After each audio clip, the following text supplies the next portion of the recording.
everyone, what's up? AB Squad, this is your boy Abbas. Welcome back to the family, guys. Welcome back to AB React. We are so excited, like it's really been a long while reacted to videos, due to some challenges, some things that has been happening so far. But okay, today we are back to checking out another interesting video.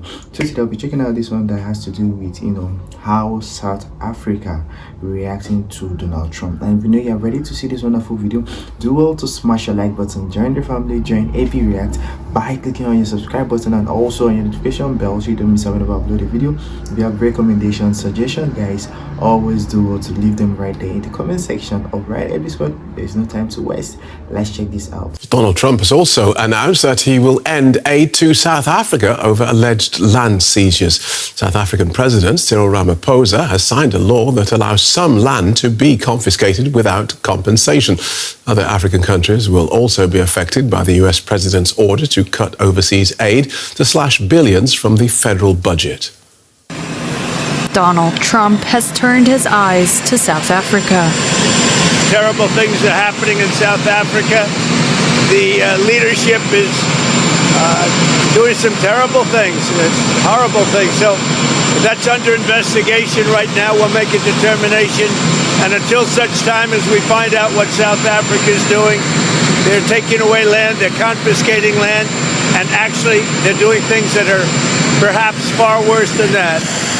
Trump has threatened to cut off all funding to South Africa until an investigation into alleged land confiscation is carried out. Trump's threat comes after South African leaders introduced a law allowing the state to seize privately owned land or property for public use.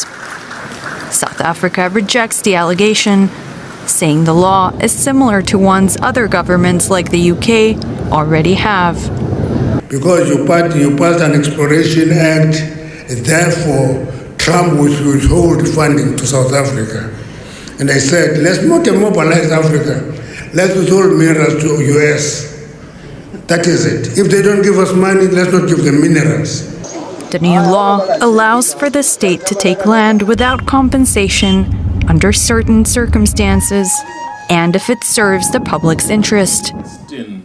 Land ownership has long been a divisive issue in South Africa, where most private farmland is owned by white people, who make up less than 8% of the population, 3 decades after the end of apartheid.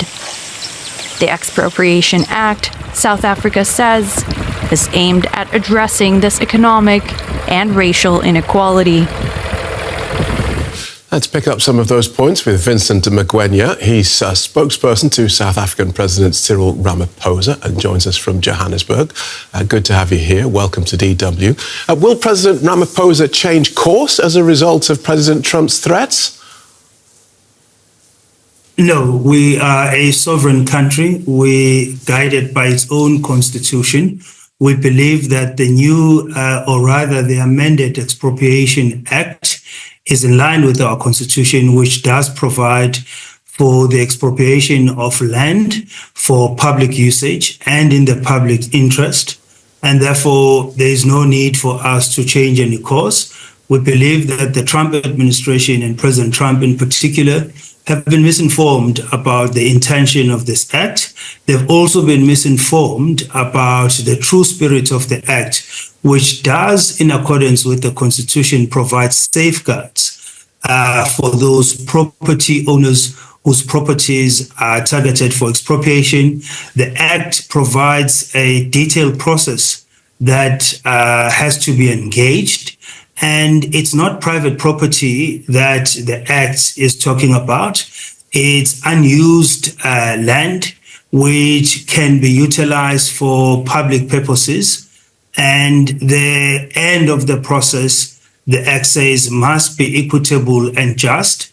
Therefore, there has been unnecessary fear-mongering from certain right-wing quarters out of South Africa that have deliberately distorted the intention of this act and have been fear-mongering except for no that. particular reason. Why do I feel that Donald Trump is, trying to make things right in so many countries? Like, I think ever since, people here or some countries actually heard that Donald Trump won the election, I think it is actually affecting them because, I think most of them didn't actually do the right thing, in terms of their leaders and how they were treating their citizens.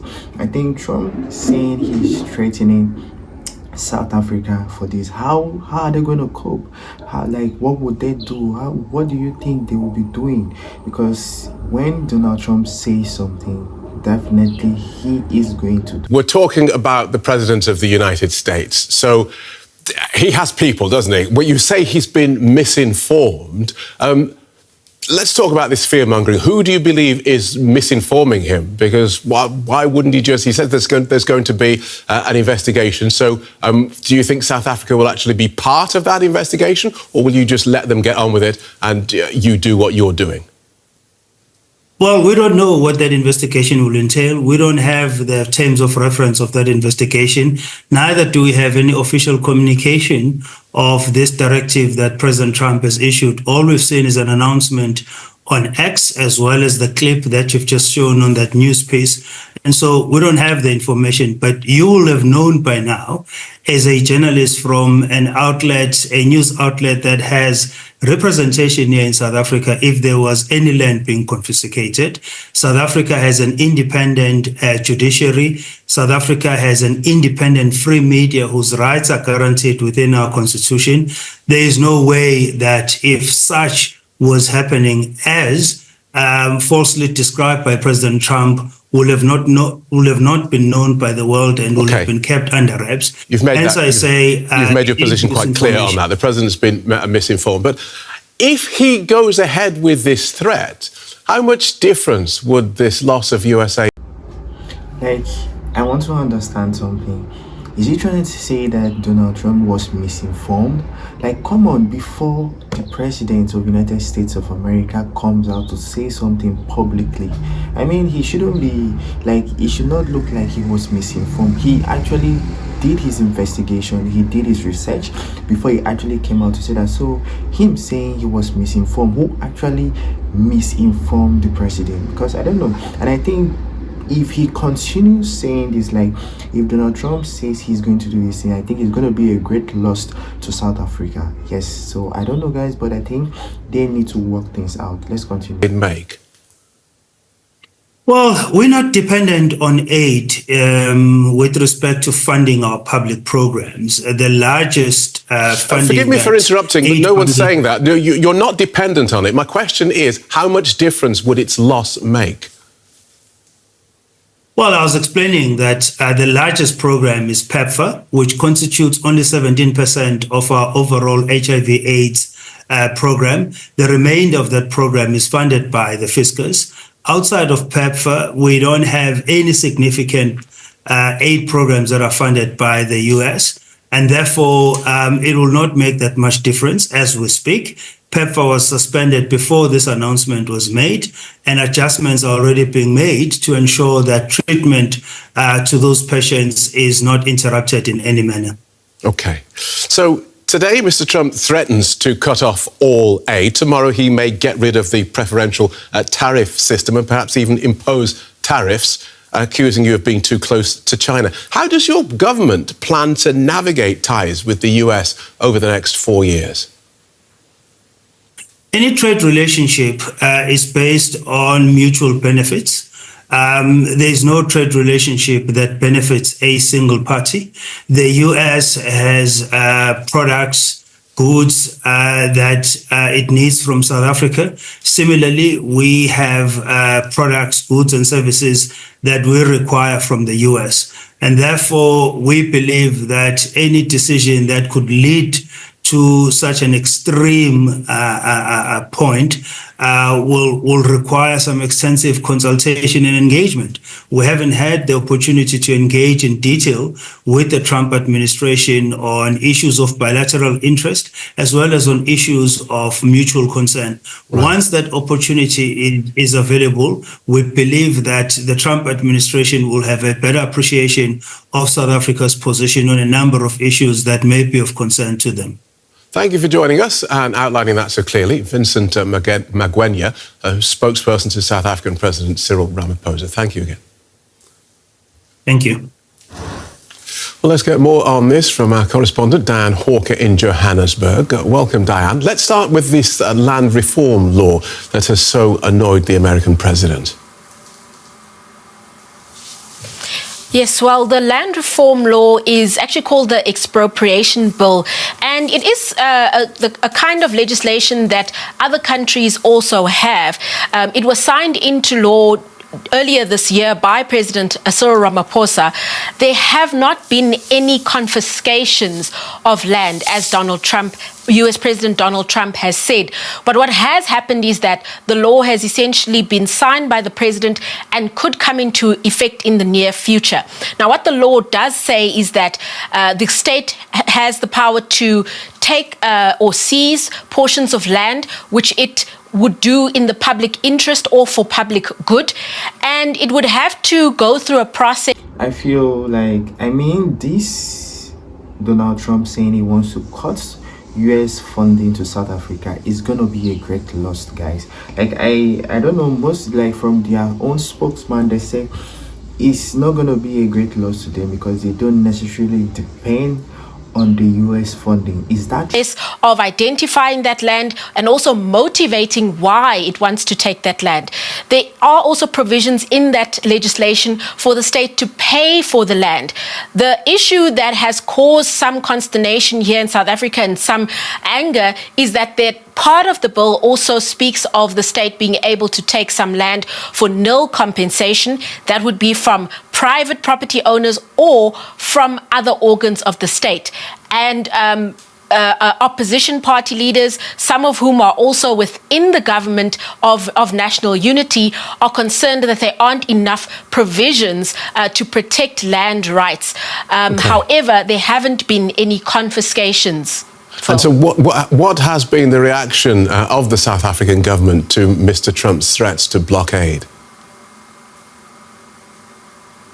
Well, the South African government is really trying to maintain good relations with the US. South Africa is a large trade partner of the US. It receives a number of goods and also sends quite a lot of goods to the US, particularly agricultural products as well as other goods. And in statements issued by the government today, it is said that it would like to explain things properly to the US government and to engage with the Trump administration. However, one of the ministers in cabinet also said that if the US government continues on this path, then South Africa could respond by withholding minerals. We also heard from the Democratic Alliance, which is the second biggest party within that coalition government, and they have said that there's a need to explain the misunderstanding that is currently unfolding, but that they would like to maintain these good relations with the US government. And so if President Trump follows through with his threat, what sort of impact would the suspension of US aid have on South Africa? Well, it would certainly affect a number of clinics that are offering HIV care as well as tuberculosis care. While the government does provide a lot of the medication, what we do know is that there is a portion of the budget that is essentially subsidized by these aid programs, and mainly that assists with the payment of some staff. The health minister said last week that it accounted for about 17% of the overall program. But particularly with HIV medication is that there needs to not be any disruption in the time frame of when a medication is given, and it needs to be as regular as possible. Do also smash your like button, join the family, join AB React by clicking on the subscribe button, and of course on your notification bell so you don't miss out whenever I upload a video. If you have recommendations, suggestions, guys, always do well to leave it right there in the comment section or right every score. I can't wait to see you in my next video. Until then, stay safe, stay blessed, and don't go away. Don't touch that dial, guys. Bye.